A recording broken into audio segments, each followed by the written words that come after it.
Hello बच्चों, कैसे हैं आप लोग। मैं हूं अब्दुल सर। आज मैं आप लोगों को शेप ऑफ ऑर्बिट के बारे में पढ़ाऊंगा। ये क्लास 11th के केमिस्ट्री के चैप्टर से लिया गया शेप ऑफ ऑर्बिटल है। ये बहुत ही इंपॉर्टेंट है आपके एग्जाम के पॉइंट ऑफ व्यू से। नीट, जेई, इन सब के आईआईटी, इन सब में इसकी शेप के बारे में पूछता है, इसकी ओवरलैपिंग पूछता है। तो सबसे पहले मैं इसके शेप के बारे में बताऊँगा। सारे ऐसे पढ़ाने वाले लोग हैं जो डायरेक्ट ऑर्बिटल के बारे में बताते हैं और ऑर्बिट की ओवरलैपिंग के बारे में बताते हैं, लेकिन मैं बस छोटे से एकदम बेसिक से आपको बताऊंगा कि इसकी ऑर्बिटल कितनी होती है, हर एक सबसेल की ऑर्बिटल अपनी कितनी होती है और उनकी शेप क्या होती है, सारे ऑर्बिटलों की शेप क्या होती है। तो चलिए हम लोग शुरू करते हैं। शेप ऑफ ऑर्बिटल, ऑर्बिटल की शेप को कैसे डिफाइन करते हैं और कैसे इसको बनाते हैं। शेप ऑफ ऑर्बिटल्स, ठीक है। आज की टॉपिक है शेप ऑफ ऑर्बिटल, केमिस्ट्री का चैप्टर, ये बहुत इंपॉर्टेंट है। तो चलिए शुरू करते हैं। सबसे पहले सबसेल से। सबसेल जानिए, इसको पढ़ने से पहले सबसेल को आपको जानना पड़ेगा कि सबसेल होता क्या है। जैसा कि आप लोग जानते हैं कि 4 तरह के सबसेल पाए जाते हैं। हमारे किसी भी एलिमेंट के 4 सबसेल होते हैं जिसको हम लोग एस, पी, डी और एफ में डिनोट करते हैं, ठीक है। एस, पी, डी, एफ, इन सब में अपनी ऑर्बिटल की संख्या होती है, ठीक। एस में अगर ऑर्बिटल की संख्या देखें, नंबर ऑफ ऑर्बिटल्स, अगर इन सब के नंबर ऑफ ऑर्बिटल को देखें तो देखिए एस में क्या होता है, 1 यस इसको बोलते हैं, ठीक है। इसमें एक ऑर्बिट होता है, ठीक है। पी का अगर देखेंगे, पी का, तो पी में लगभग इलेक्ट्रॉन की संख्या कितनी भरी जाती है, 6।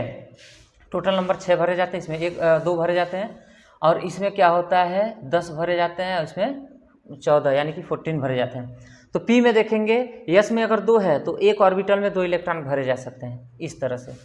पी में कितने ऑर्बिट, इसमें इलेक्ट्रॉन की संख्या 6 है, ऑर्बिट की संख्या सीधे इसकी हाफ हो जाएगी, ठीक है। जिसमें जितने और इलेक्ट्रॉन, उसमें उसकी हाफ जो होती है ऑर्बिट की संख्या होती है। तो 6 का आधा क्या होता है, 3। तो 1, 2 और 3, इसमें इलेक्ट्रॉन इस तरह से भरे जा सकते हैं, ठीक है। ऐसे भरता है। उसके बाद डी का देखेंगे आप लोग, डी में 10 इलेक्ट्रॉन भरते हैं। तो 10 इलेक्ट्रॉन जब इसमें भरा जाता है तो 10 का आधा कितना होगा, 5 होगा। तो 5 ऑर्बिट की संख्या इसमें होगी, इस तरह से, ठीक है। तो 1, 2, 3, 4, 5, 10 इलेक्ट्रॉन इसमें भर सकते हैं, इस तरह से और ऐसे, ठीक है। उसके बाद एफ में 14 इलेक्ट्रॉन भरे जा सकते हैं। तो एफ की ऑर्बिट की संख्या कितनी होगी, 7 होगी। 1, 2, 3, 4, 5, 6 और 1, 7, ठीक है। इस तरह से इसको हम लोग डिफाइन करते हैं ऑर्बिट में किसी भी सबसेल को। तो यहाँ पे इलेक्ट्रॉन 1, 2, 3, 4, 5, 6, 7, 8, 9, 10, 11, 12, 13 और 1, 14, ये है ऑर्बिटल की संख्या, ठीक। आप लोग याद रखिएगा कि कोई भी subshell S, P, D, F, इसमें भरे जाने वाले इलेक्ट्रॉनों की आधा ऑर्बिटल की संख्या होती है, याद रखिएगा। इसके अब शेप के बारे में चलिए हम लोग देखते हैं कि एस का शेप कैसा होता है, पी का शेप कैसा होता है, डी और एफ का शेप कैसा होता है, इनके आकार कैसे होते हैं। आकार के बारे में चलिए हम लोग देखते हैं। ये तो number of electron and number of orbital था, इतना तो क्लियर हो गया होगा एकदम आसान वे में। अब हम लोग शुरू करते हैं इसको शेप में बदलने की प्रक्रिया। तो देखिए एस में चूंकि आप लोग जान रहे हैं कि 1 यस होता है, एक ऑर्बिट होता है, एक ऑर्बिट होगा, यानी कि एस जो होता है कैसा होता है, स्फेरिकल शेप होता है, स्फेरिकल, ठीक। स्फेरिकल का मतलब ये होगा सर्कुलर, गोलाकार, इस तरह से,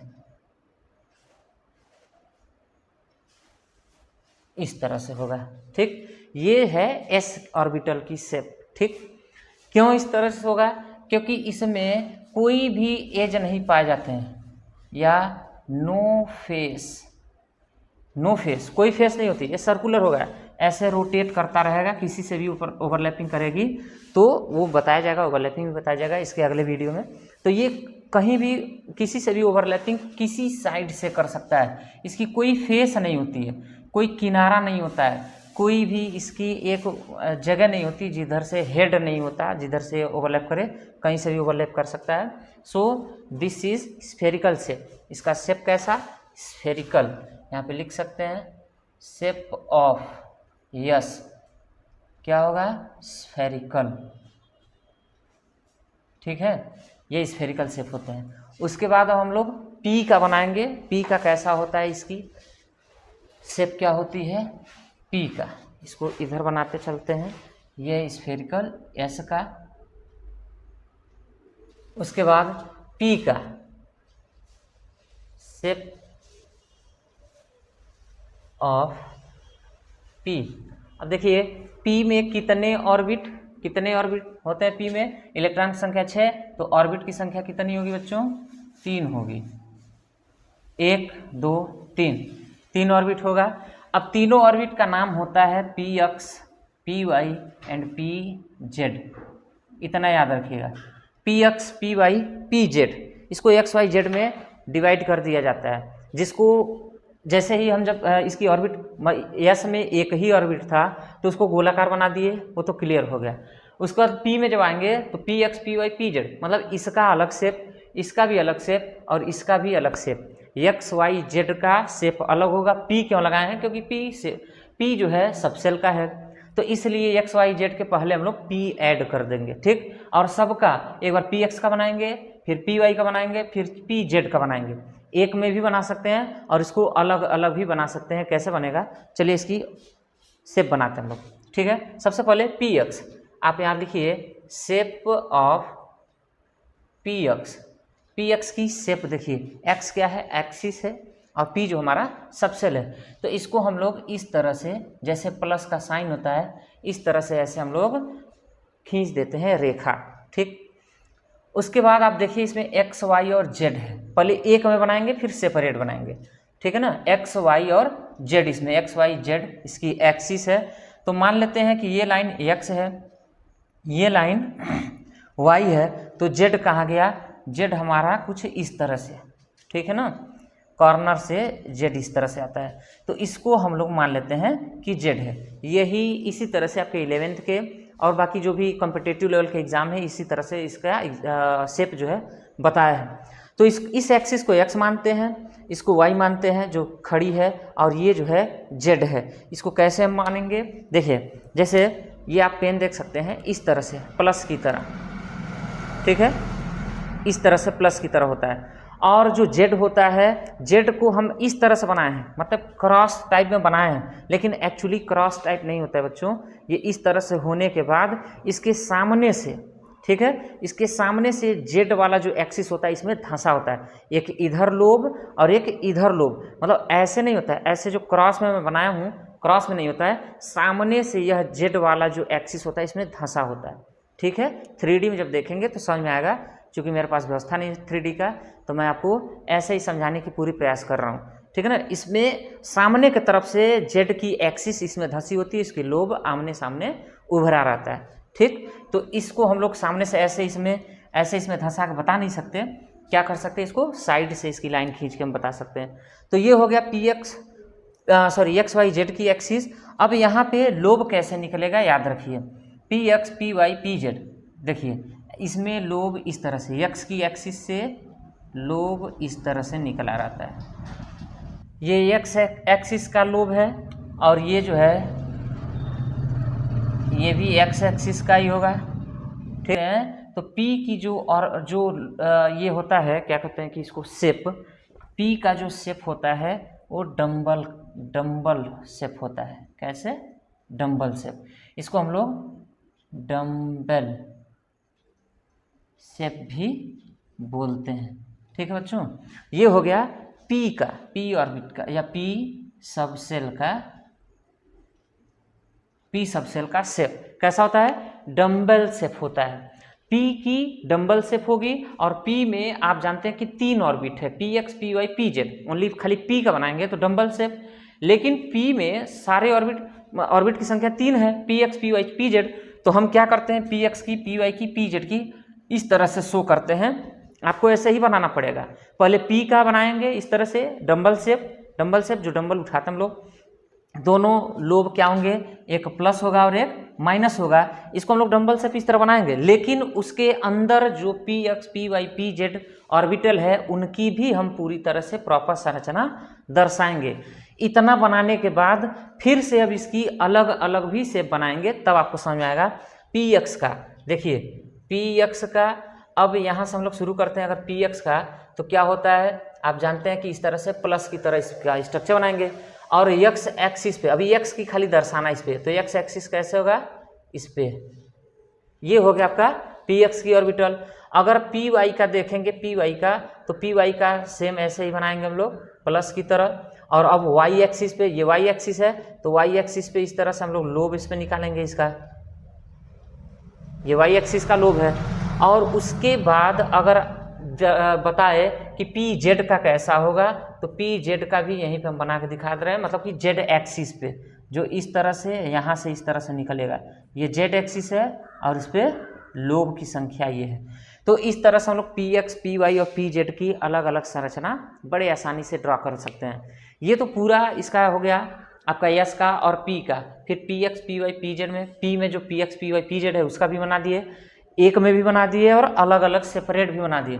उसके बाद आता है पी के बाद डी। डी का देखिए किस तरह से शेप होता है। तो चलिए डी ऑर्बिटल की या डी सबसेल की ऑर्बिटल की संख्या कितनी होती है और उसकी आकार क्या होते हैं, शेप क्या होते हैं, उनको देखते हैं।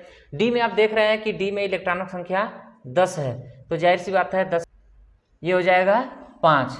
ठीक है, डी में ऑर्बिटल की संख्या 5 हो जाएगी, क्योंकि 10 इलेक्ट्रॉन है तो इसके आधा ऑर्बिटल होंगे, 1 2 3 4 और 5। अब इन सब का नाम क्या होता है और इन सब के आकार कैसे होते हैं, इनको हम लोग देखते हैं।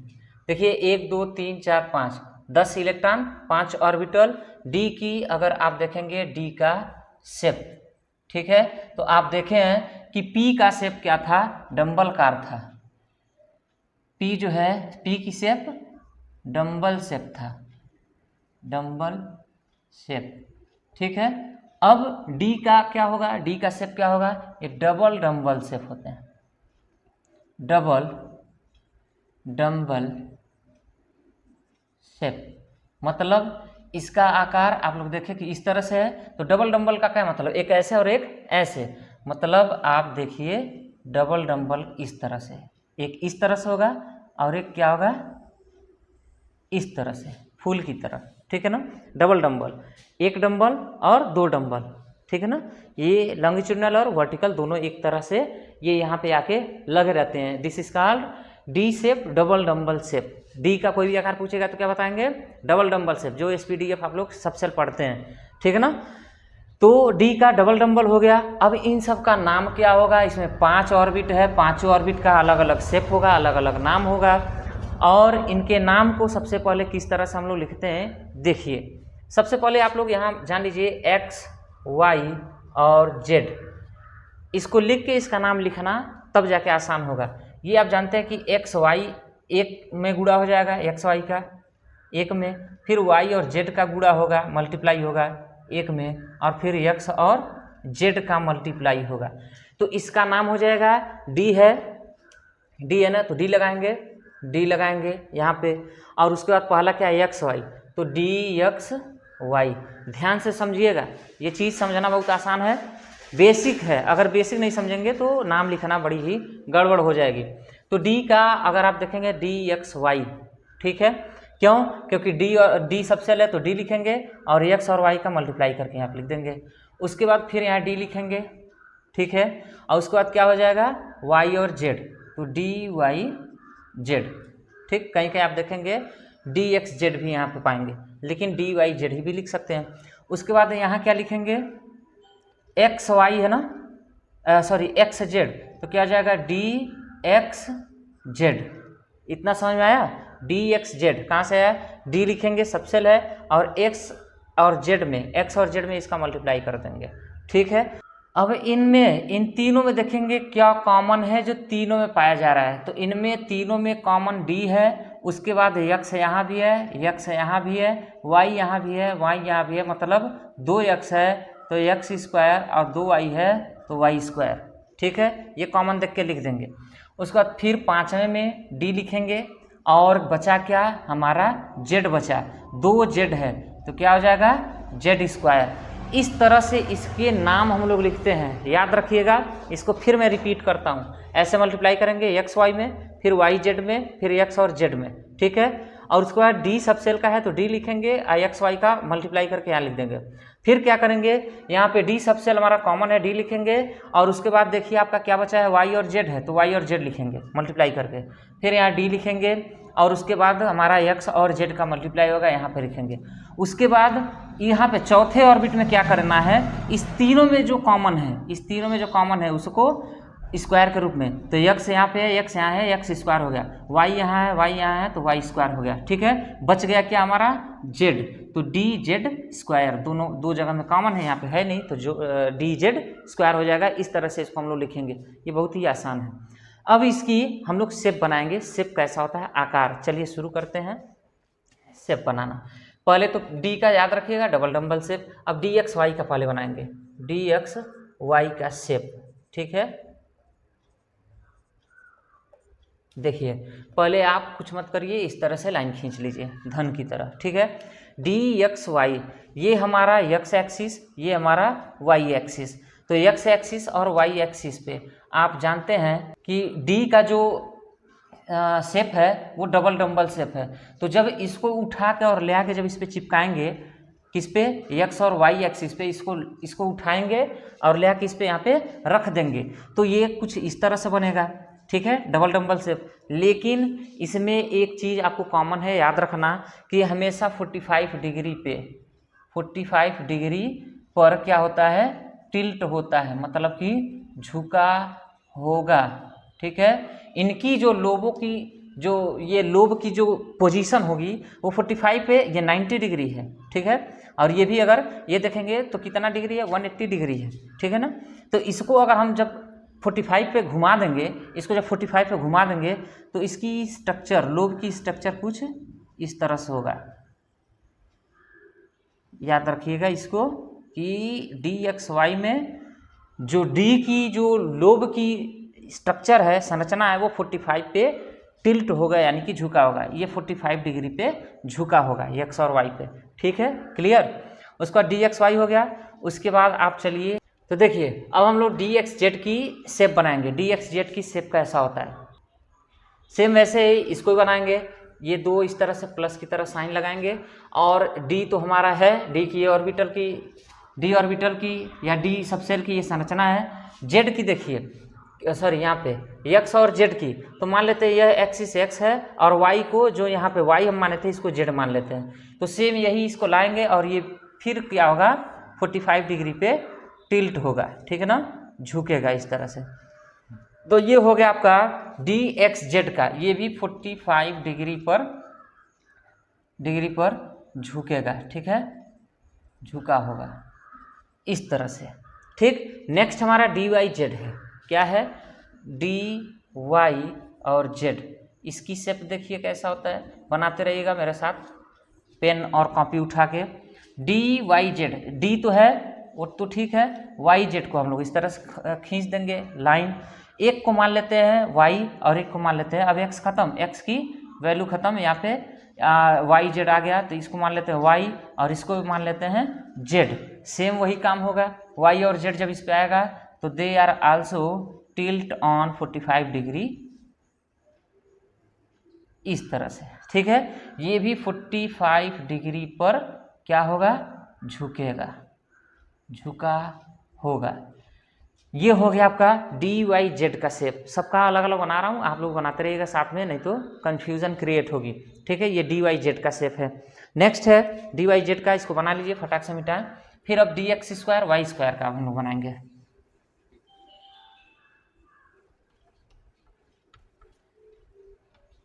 देखिए d x square y square, d x square y square, ठीक है, d x square y square. अब सेम ऐसे ही इसको हम लोग फिर ऐसे ही बनाएंगे प्लस की तरह, ठीक है। और एक्स स्क्वायर वाई स्क्वायर, यानी कि इसको एक्स एक्सिस और इसको वाई एक्सिस। अब यह टिल्ट नहीं होगा, ठीक है ना। अब यह एक्स और वाई के एक्सिस पे है तो एक्स और वाई एक्सिस पे रहेगा बच्चों तो यह झुकेगा नहीं, ये सेम ऐसे ही ओवरलैपिंग करेगी जैसा कि ये फिगर में आप देख रहे हैं।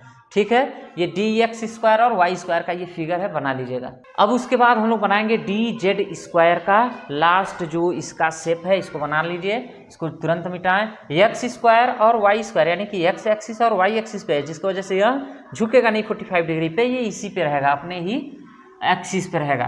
तो अब हम लोग शुरू करते हैं dz² का फॉर्म, ये स्ट्रक्चर यहाँ पे लिख देते हैं dz², और यहाँ पे इसका हम लोग बनाते हैं फिगर। मान लीजिए इसको हम लोग मान लेते हैं y, इसको मान लेते हैं z, क्योंकि ये रोटेट होती रहती है ना, ये जो भी ऑर्बिट की संख्या ये रोटेट होती रहती है, जिसकी वजह से इसको अब हम लोग z मानेंगे। z आप देख रहे थे कि इसके सामने से ऐसे धंसा हुआ है, तो इस तरह से रहेगा जब सामने, तो इस पे दर्शा सकते हैं, लेकिन इसी को जब हम पलट देंगे तो ये ऊपर हो जाएगा, जिसकी वजह से z की हम लोग ऑर्बिट की संख्या बनाएंगे। और z² यानी कि z एक्सिस पे ही है, तो ये इस तरह से ओवरलैपिंग करेगी, इसके ऊपर कुछ इस तरह से संरचना बनेगा। ठीक है, z²। और देखिए x और y के तरफ भी ये थोड़ा थोड़ा क्या होंगे, इस तरह से निकले रहेंगे, इस तरह से निकले रहेंगे। और एक चीज़ और है, जब आप ऊपर से देखेंगे इसको 3D शेप में, तो इस तरह से निकलने के बाद इस पे बच्चों इस तरह से रिंग आपको दिखेगा, ऐसा लगेगा कि ये रिंग लगा हुआ है। ठीक है, ऐसा लगेगा कुछ घेरा हुआ है, ये स्ट्रक्चर इसका शो होगा dz² का। तो ये था शेप ऑफ ऑर्बिटल, यानी कि f जो सबसेल है, f सबसेल की जो स्ट्रक्चर है इतने लेवल तक नहीं आता है, इसीलिए आपके जो लेवल में है, सिलेबस में है, वो SPD का ही स्ट्रक्चर है, f का स्ट्रक्चर नहीं है। इसके वजह से जब वो आपके सिलेबस में नहीं है तो इसको बनाने की ज़रूरत भी नहीं है। ये पूरी आपकी SPD की, f की नहीं, SP और D की क्या है, स्ट्रक्चर है। ये सारे स्ट्रक्चर आप लोग बना के प्रैक्टिस कर लेना, तभी आपको बहुत अच्छे से ये आएगा।